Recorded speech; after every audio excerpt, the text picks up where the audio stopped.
Hello friends and welcome. I'm Sarah Liz and I am back with more Spellbinders Club inspiration for February. I have 3 more cards for you today. If you also love Spellbinders like I do, I hope you'll give this a thumbs up and hit that subscribe button so you don't miss out on more inspiration.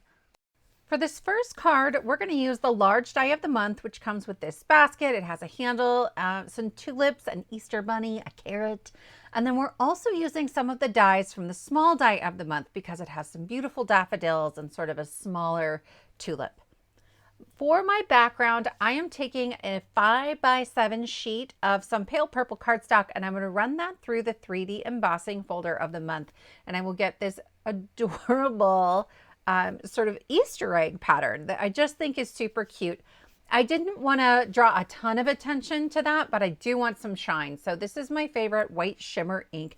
It doesn't change the color much, but it does add some great shine and just on the highlights of that embossing folder. And I will set that one aside. Here I have florals from all my different die sets laid out. And I'm going to add some really quick and easy ink blending. This is nothing fancy, just the centers of the daffodils and at the bottoms of each of the tulip pieces. You could skip this. Like, let's be really honest. There are lots of days when I do not have time to be inking up my die cuts. I barely have time to cut my die cuts, but I really loved the florals in here. So I thought we would get a little extra special.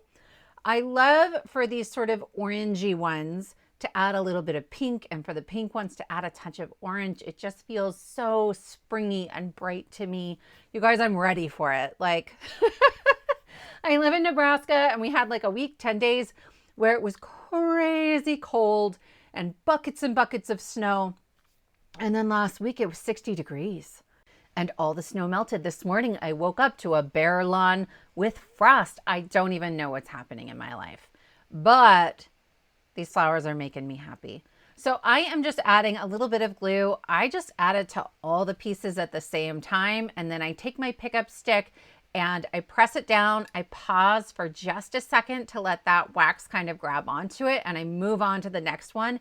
And these stack together really easily. I will say I struggled a little more with the tulips just because if you try to pick it up where you just inked, it's damp still. And then it starts falling off and I was too impatient to like let my brain register why that was happening. But they come together really easily, nothing crazy. I am going to add just a little bit of ink to all of the stems and leaves, but they're very delicate. And so I have these like little mini pouncers. I just got them off of Amazon. I'll link the kits and what I'm using below, but whatever you have. If you don't have a pouncer like this, you could ink up the cardstock before you run the die through, right? And just do like an ombre of ink going up it. That would work as well. If I had it to do over, I would not ink these little purple flowers, but I went all in. And so I inked up just the sort of rounded base of these, and then I layered them one darker purple on top of a lighter purple, just so that at the very bottom you can see sort of peeking through that lighter color. And then I will add that onto the stem. There's 4 little spots here for it. I'm using my stencil mat for this. I think it's silicone, right? It's like a rubbery something. And so if the glue oozes out and gets onto my mat, I can just use a little bit of water and my cloth and clean it up really, really easily, not a problem. I'm adding a little ink blending to my basket as well. This strip goes right along the top of the basket. I did the handle off camera. It just all looks kind of the same color, but some of those debossed details stand out a little bit more. And then for the base of the basket, I'm coming in from either side to create that illusion of roundness. If you were going to do just one little bit of ink blending, I would say do the basket, right? To make it look a little rounder. I think this is the most noticeable, the most helpful when sort of putting the whole card together. There's a piece that cuts out like a backer for that. So I have a darker brown piece that you can sort of see through the holes, the strip on the top of the basket. And then I have cut this white piece of cardstock to be a little smaller than my 5x7. So this is a 4x6. I just took an inch off of either side. And I'm holding my handle on there and gluing the basket to the handle just to make sure it is the size that I want. And then I'm going to start fiddling with flowers. I will save you the agony of me trying to figure out where everything goes. But my plan was to create a couple of trios. Okay, so I have 2 of my tulips on the left and then that white daffodil to kind of create that trio. And then I have a daffodil and a large tulip and then my little drop flowers on the right. Once I get everything kind of where I think I want it, I'm going to grab my little sticky grid. It's just a cheap grid mat off of Amazon. And I'm going to press it on my flowers. And then I'm going to pick up the whole thing and flip it over. I learned this from the card that I had in a video yesterday. I will link that in the description box below and at the end of this one. But there's so much in here that not everything is really stuck to that sticky mat. So I figured I'll just flip the whole thing over so nothing's falling off, nothing's moving out of place, and then I can very carefully add my glue. I'm adding it to the backs of the flowers, the backs of the stems and leaves, and then instead of trying to flip the whole thing over again, I will just lay my white cardstock onto the sticky mat. Now, for me, it's a little bit easier to line it up at the top, so I just rotated it around, but it's gonna be perfectly placed on my card. Like once I figured this out, I did it twice in all the cards I did with these Spellbinders kits. I will never go back. Like this was so much easier than flipping and flopping. And like I've had that sticky grid mat for years. And so it's moderately sticky. It was much stickier when I first got it. But I was so pleased that this worked out as well as it did. And once the flowers and basket are on there, I can assemble my card. So I'm just adding some wet glue. This is my Barely Art. I tell you what, that tiny little nozzle on a 5x7 takes a little bit of time, but it works. And I like that glue a lot. It holds really well. I'll add that onto my 5x7 card base. So it's 7 inches tall and 10 inches wide. And I just scored it in the middle. And then I added some foam tape behind my white panel and I will center that on my card. For a sentiment, I'm going to keep this really simple. I'm going to use the Sunday Drive stamp set. It has a sentiment for every occasion. This one says Happy Easter, and I am stamping that straight onto a little sentiment strip. It comes from one of the glimmer sets that I have. A lot of glimmer sets that have strip sentiments will have like a little strip die to go with them. And then I trimmed off the flags and I just mounted that on some purple cardstock just to give it a little bit of a shadow behind it.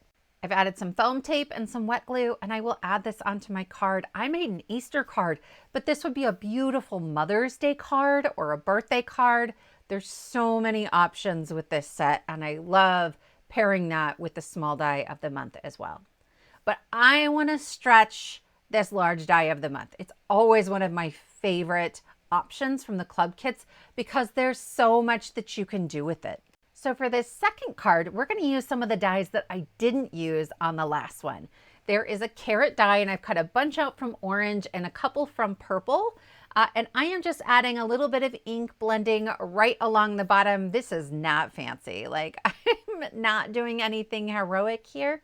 And then I will also add just a little bit of ink to the bottoms of the green leafy bits that go on the tops of those. I won't make you watch all of that, but you get the idea. And then here's my bunny butt. It's not a whole bunny. It's just the back of that furry puff ball, like jumping into something. So if you look at the samples online, that bunny is jumping into the basket of carrots and flowers. I am going around the edges. There's some debossed detail with my very lightest gray alcohol marker and my colorless blender. You could skip that. Totally unnecessary, but I thought it was kind of fun. And after that, he comes together really quickly. So there's like a whole foot piece that I've cut out of pink and then a piece that has like little holes in it that I've cut out of white, and I will layer that on top. And then again, the debossed detail on the base of the bunny make it really easy to know where things go. I'm going to wait on his ears until I start to add him to my card because I wasn't really sure what kind of angle I wanted. This is the Fluted Classics ovals. You know I love all of the fluted everythings. And I have a small oval that I cut really just for size. because that's the hole I'm going to cut in my card. I am going to round ever so slightly this little bit of the bunny that would be on the bottom left. If you have him jumping into the basket or something that has a straight-ish edge that's much longer, it fits perfectly. But for our card, I wanted something a little bit softer.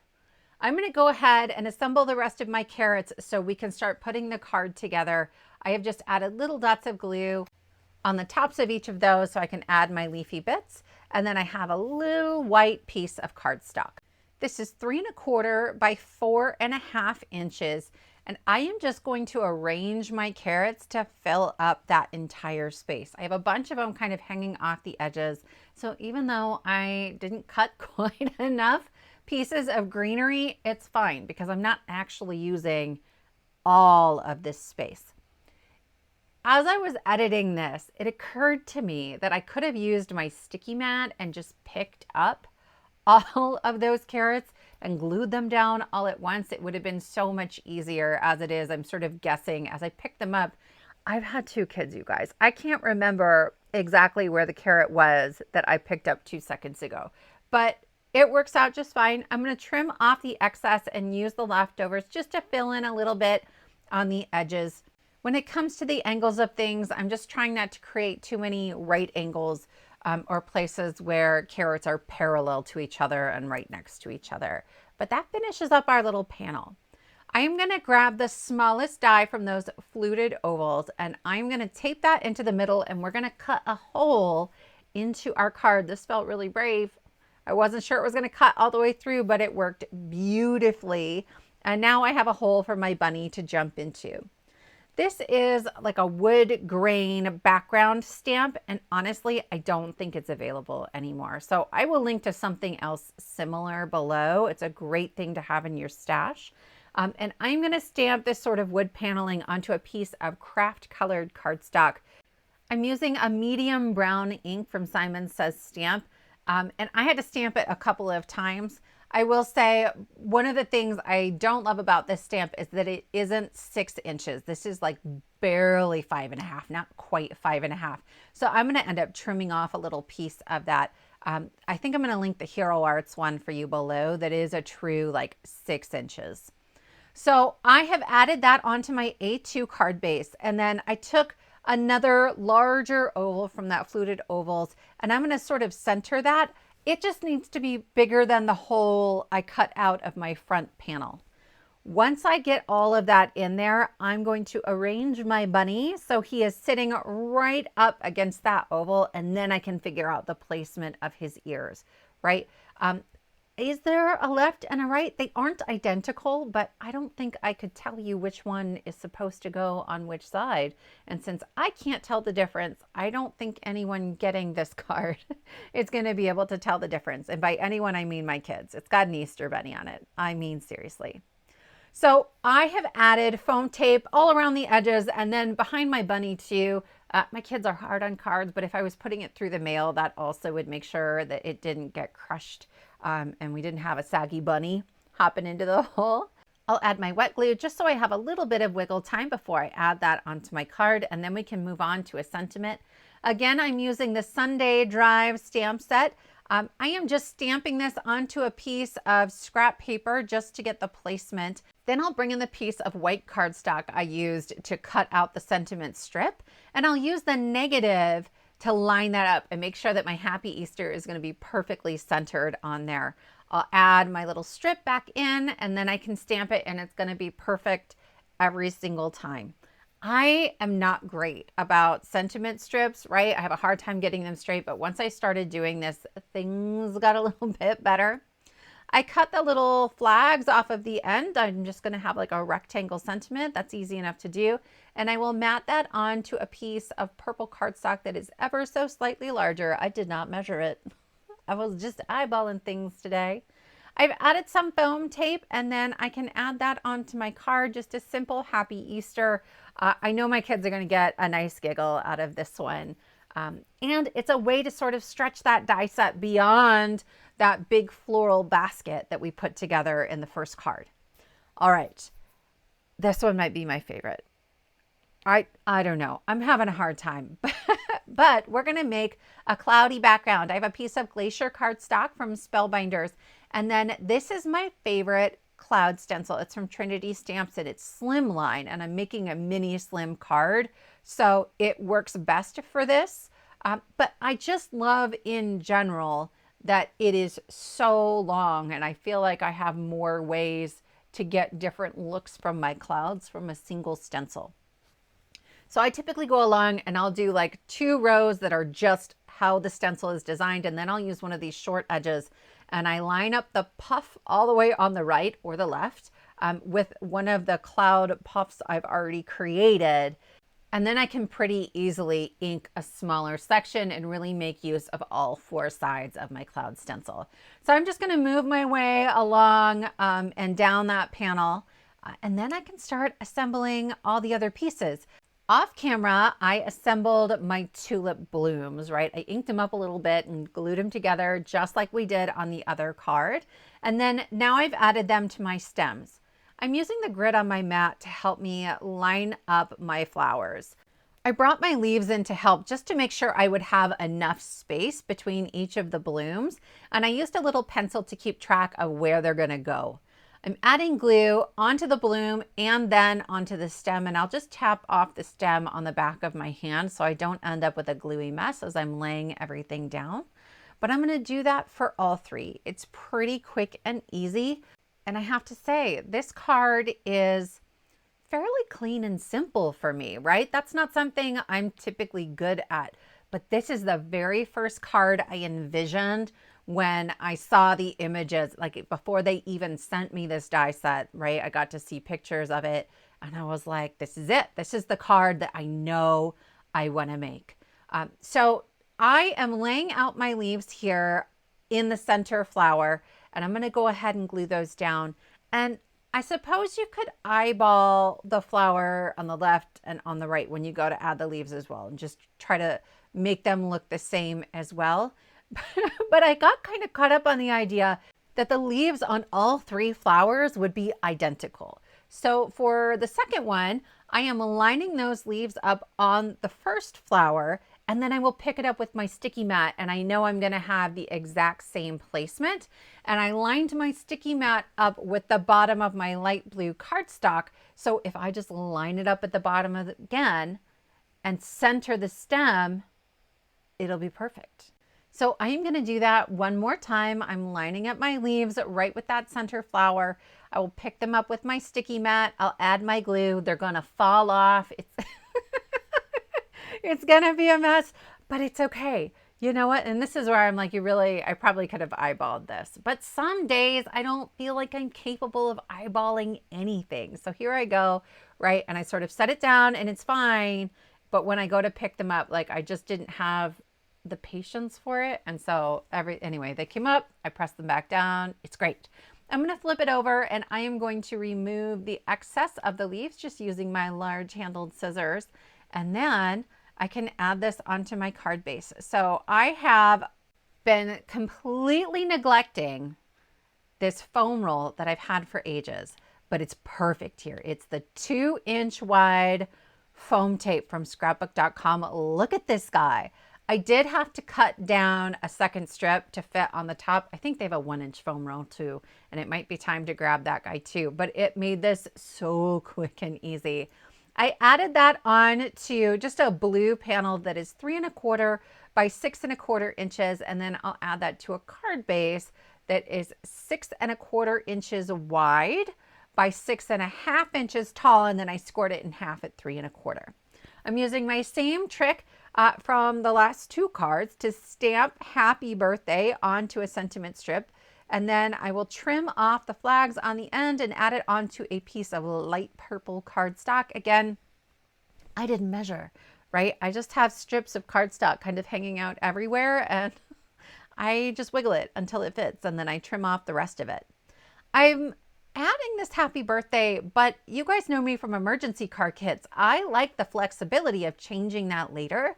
So I added that happy birthday with some removable adhesive. So if later I decide to make this a Mother's Day card, I can do that no problem. So those are our 3 cards for today. You'll have to let me know which one is your favorite. If you enjoy this kind of inspiration, I would love it if you give it a thumbs up and subscribe to my channel. Thank you so much for joining me, and I will see you next time.